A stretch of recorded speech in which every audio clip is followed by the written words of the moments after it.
चलो विद्यार्थी मित्रों, नमस्कार। हूँ राहुल वांजा आपनी હેન્સ એકેડેમી યુટ્યુબ ચેનલમાં આપ સૌ વિદ્યાર્થીનું હાર્દિક સ્વાગત કરું। આજે આપણે ભણવાનું છે ધોરણ 7 પ્રકરણ નંબર 7 જીવમાનું એક ચેપ્ટર છે। પ્રકરણ નંબર 7 એનું નામ છે રાશિઓની તુલના। આના આગળના લેક્ચરમાં આપણે એની પ્રસ્તાવના જોઈ ગયા છે। જો કોઈ વિદ્યાર્થી મિત્રોએ આ પ્રસ્તાવનાનો લેક્ચર ન જોયો હોય તો પણ ફરીથી પ્રસ્તાવનાનો લેક્ચર જોઈ લો અને ત્યાર પછી આ લેક્ચર જુઓ।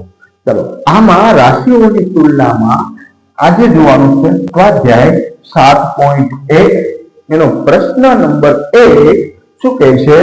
આપેલા અપૂર્ણાંકને ટકામાં ફેરવો। આપેલા અપૂર્ણાંકને ટકામાં ફેરવાનો। પ્રસ્તાવનાના લેક્ચરમાં આપણે ભણી ગયા હતા કે અપૂર્ણાંકને ટકામાં ફેરવવા હોય અને ટકાને અપૂર્ણાંકમાં ફેરવવા હોય તો શું કરવું પડે? જો અપૂર્ણાંકને તમારે ટકામાં ફેરવવાના છે તો અપૂર્ણાંક ગુણ્યા 6, પણ જો ટકાને તમારે અપૂર્ણાંકમાં ફેરવવાના છે તો છેદમાં મૂકવાના છે। જોઈએ આ જે સંખ્યા છે પ્રશ્ન નંબર 1 નો અ એમાં એવું છે 1/8। તો 1/8 એ અપૂર્ણાંક છે। 1/8 એ અપૂર્ણાંક છે। અપૂર્ણાંકને આપણે કેમાં ફેરવવાના છે? તો કે ટકામાં ફેરવવાના છે। તો સાહેબ અપૂર્ણાંકને ટકામાં ફેરવવા માટે અપૂર્ણાંકને આપણે કેટલા વડે ગુણીશું? તો કે 100 વડે ગુણી દઈશું। 100%। ઓકે, છેદ ઉડે છે જુઓ તો હા સાહેબ છેદ ઉડે ને ભાગ કરવાના। અહીંયા થાય 25 400, અહીંયા થાય 4 2 8। ઉપર નીચે સમાન હોય ઉડાડી દેવાનું। અહીંયા પણ 4 છે, નીચે પણ 4 છે, ઉડી ગઈ। ચાલો ઉપર કોણ વધે છે? 25 ગુણ્યા 1 એટલે 25 એકુ 25 અને છેદમાં કોણ વધ્યું? તો કે 2 વધ્યા તો છેદમાં 2। તો 25/2 ભાગાકાર કરો મિત્રો, ભાગાકાર કરો એટલે જવાબ આવશે તમારો 12.5%। ન આવડે તો કરી નાખવાનું 25/2, 2 એકુ 2 0, 5 ઉતારીએ તો 2 દુ 4, 1 વધે। અહીંયા 0, અહીંયા પોઈન્ટ 0 વિશે ઉતારો એટલે 2 × 10। તો તમારો જવાબ કેટલો આવશે મિત્રો? 12.5%। એનો મતલબ એવો થાય 1/8 ના ટકામાં ફેરવવું હોય તો કેટલા આવશે? 12.5%। એવી જ રીતે બીજો દાખલો આપેલો છે મિત્રો તમને જુઓ છે 5/4 આ અપૂર્ણાંક સંખ્યા છે। અપૂર્ણાંકને તમારે ટકામાં ફેરવવાના છે તો તમને જે અપૂર્ણાંક આપેલો હોય એનું આપણે શું કરશું? તો કે એને ગુણ્યા 100 કરશું। 100% છેદ ઉડે છે મિત્રો જુઓ છે ઉદાહરણ કઈ કરો હા ઉડે છે ને જે અહીંયા જુઓ આના થાય 25 6 અને 4 આપેલા છે છેદમાં તો ઉપર નીચે 4 છે જતા રહે તો વધે કોણ? તો કે 5 ગુણ્યા 25, 25 નો ઘડ્યો 25 × 125 તો કેટલા ટકા થશે? 125%। જો 25 નો ઘડિયો ન આવડે શરમ રાખવાનું નથી, આવી રીતે કરી નાખવાનું છે। પછીનો પાંચડો વધી આવી 2 અને 5 2 10, 10 ને 2 12। સમજાય છે મિત્રો? આવડે છે? એકદમ સરળ દાખલા છે। અપૂર્ણાંક ગુણ્યા 100, અપૂર્ણાંક ગુણ્યા 100 તે ઉડતા હોય તો ઉડાડી દેવાના અને પછી એનો ભાગાકાર કરી નાખવાનો એટલે વાત થાય પૂરી। ચલો અહીંયા સી દાખલામાં છે 3/40। તો માટે 3/40 અપૂર્ણાંક છે એને ગુણ્યા 100 ટકામાં ફેરવવાના છે। જો આમાં કઈ છેદ ઉડે છે બાળકો? ઉડે છે ને છેદ। આ 0 કટ થાય। હવે હજી છેદ ઉડે છે. અહીંયા જો 5 2 10 થાય. અહીંયા 4 ના ભાગ કરો એટલે 2 ગુણ્યા 2 4 થાય. અહીંયા ઉપર નીચે 2 2 કેન્સલ થાય. ઉપર કોણ વધેલું છે, કોણ બચ્યું છે? તો કે સાહેબ 3 ગુણ્યા 5.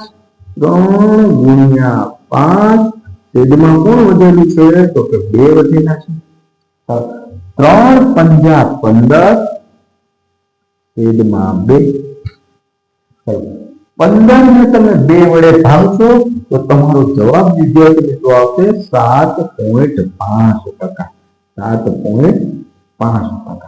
જો આવું ન આવડે તો તમારે શું કરી નાખવાનું છે? 15 ભાગ્યા 2. 2 નો ઘડિયો બોલો એટલે 2 7 14. 15 માંથી 14 જાય 1. અહીંયાથી 0 ઉતારો, અહીંયા પોઈન્ટ મૂકો અને 2 પંજા 10. 10 માંથી 10 જાય તો 0 હોય છે. તો તમારો જવાબ કેટલો આવશે? 7.5%. તો 3/40 ના ટકામાં તમારે ફેરવવું હોય તો કેટલું થશે? 7.5%.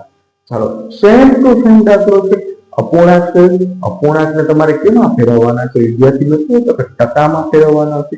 તો ચાલો આપણે જોઈએ એને ટકામાં ફેરવીએ, કેવી રીતે ટકામાં ફેરવાય છે. ચલો પહેલા તો વિડીયો પોઝ કરી દો અને એક વખત તમારી જાતે ગણવાની કોશિશ કરો. ત્યાર પછી વિડીયો ચાલુ કરી અને જોઈએ. ચાલો ગણીએ આપણે. માટે 2/7 અપૂર્ણાંક છે. અપૂર્ણાંકને ટકામાં ફેરવવાના છે એટલે ગુણ્યા 100%. ચલો તો ગુણ્યા 2 એટલે 200/7 થાય છે. તો સાહેબ આમાં છેદ કેમ નથી ઉડેલા? તો વિદ્યાર્થી મિત્રો અહીંયા 7 છે, અહીંયા 100 છે. એનું કોઈ સેટિંગ થાય એમ નથી, કારણ કે 100 ને તમે જુઓ ને તો 100 ને તમે 50 દૂસો, 50 દૂસો, પછી 600, 20 500 અને 10 ગુણ્યા 10. એનો મતલબ એવો થાય કે 100/7 કાં તો 10 હોવા જોઈએ, કાં તો 20 હોવા જોઈએ, કાં તો 25 હોવા જોઈએ, કાં તો 50, 2, 4, 5 કે 10. જો એટલી સંખ્યા પણ 100/7 હશે તો જ તમે છેદ ઉડાડી શકશો, નહીંતર તમે છેદ ઉડાડી શકતા નથી.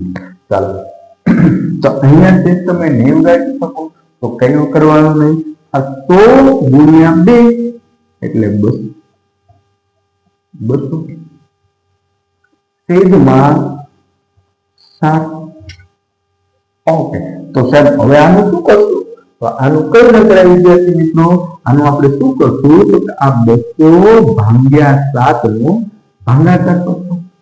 ચાલો 7 2 14, 20 માંથી 14 જાય તો 6 છે, ઉપરથી 0 ઉતેરા અને 7 8 56. કેટલા? 60 માંથી 56 જાય તો 4 વધશે. તમને બધા લખતા આવડે છે. આને આપણે મિશ્ર અપૂર્ણાંકમાં લખવું હોય તો આ જે પૂર્ણ સંખ્યા છે એને અહીંયા અપૂર્ણાંક સંખ્યા એવું લખાય, વચ્ચે લીટો છેદ જે છે એ ઉપર લખાય અને અહીંયા છેદમાં 7 છે. તો કેટલા ટકા આવશે વિદ્યાર્થી મિત્રો? તો 28.4/7. આ તમારો રાઈટ આન્સર થશે. સારું ખબર પડે છે? જો અપૂર્ણાંકને તમારે ટકામાં ફેરવવા હોય તો જે અપૂર્ણાંક આપેલો હોય એને ગુણ્યા 100 કરવાની છે અને છેદ ઉડતા હોય તો ઉડાડો, નહીતર બંને અંશનો ગુણાકાર કરી અને છેદ વડે ભાંગી નાખવાનો. જે તમારો જવાબ આવે. ક્લિયર છે? ઓકે ચાલો 7.1 નો પ્રશ્ન નંબર 1 બધાને ક્લિયર છે? Okay done. આવતા લેક્ચરમાં આપણે 7.1 નો પ્રશ્ન નંબર 2 જોઈશું. ત્યાં સુધી મળીએ. અને ખાસ તો જો તમને મારા વિડીયો ગમતા હોય તો લાઈક કરો, શેર કરો અને સબસ્ક્રાઇબ કરો, જેથી કરી અને જે જરૂરિયાતમંદ બાળકો છે એના સુધી આપણા વિડીયો પહોંચી શકે અને એ પણ એકદમ ફ્રીમાં પોતાનું સારું એવું શિક્ષણ પ્રાપ્ત કરી શકે અને એના મા બાપના સપનાના સાકાર કરે. ચાલો તો મળીએ આવતા લેક્ચરમાં. ત્યાં સુધી જય હિન્દ, જય ભારત.